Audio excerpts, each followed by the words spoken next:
Hey, what's going on? It's Rico with No Boring Concrete here in Ocala, Florida. About an hour and 40-minute drive from where I live, and that's each way. So I'm just like, oh my gosh, it feels like when I get here, I've already lost so much time on a day. But customer specifically sought me out for this application. We're doing a metallic epoxy coating, and this customer, she basically built in her own mother-in-law suite. She converted a garage or a mechanic shop of what used to be for some guy who lived in the house in front of the property.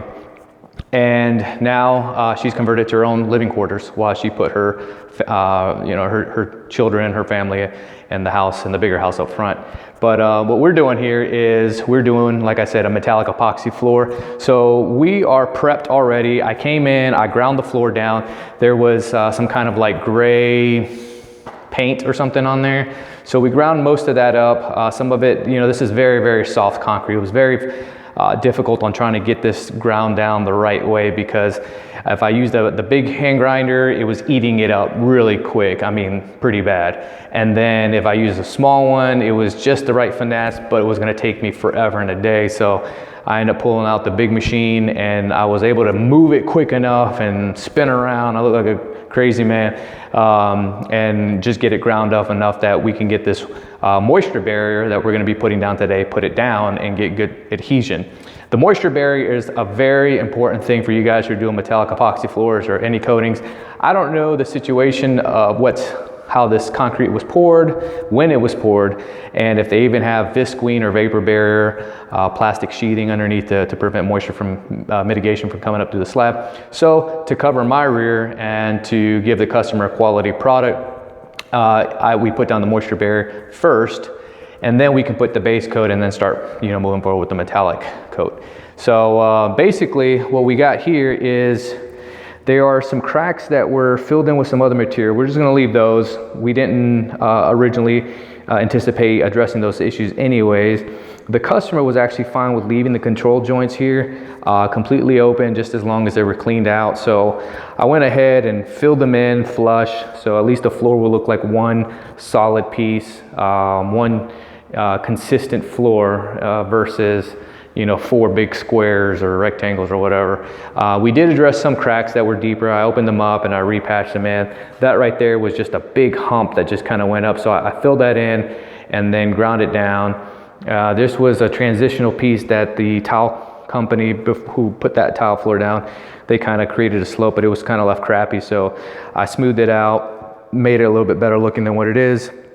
And this is, she basically took out all the appliances, everything that was going to be here. So this area is just going to be like kitchen, open concept, living room, hangout, dining area. So again, just ground the floor down, address the cracks, some of them, address the control joints, and I'm about to put down the vapor barrier coat, which will stand. The product I'm using is actually, says it will withstand, I think it's 18 to 20, maybe 22 pounds of hydrostatic pressure. That's any moisture mitigation coming up.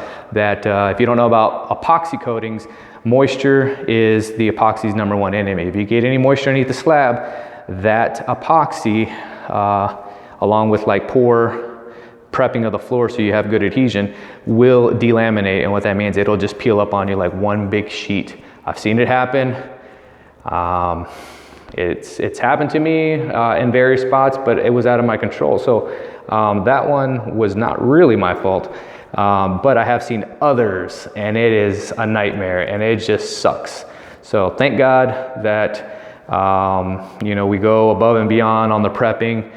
We go a little crazy actually, and but hey, these floors, anybody will tell you, these floors in any trade will tell you prepping is key. People skip on trade, on prepping, and they skimp on it, and at the end, they just want to rush for the final product. Anyone can leave a good, at least a decent looking product, but if you don't prep it, you're just in for a world of hurt. So other than that, No Boring Concrete, Instagram, YouTube channel, subscribe, like us, follow us, Facebook.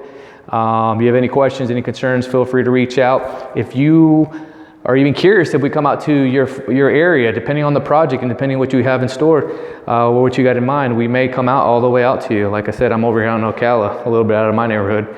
But beautiful, beautiful scenery, tons of horses. Oh my gosh, like horse farms, ranches, all kinds of like competition horses, purebred stuff. But anyways, I'm out. NoBoringConcrete.com. See you.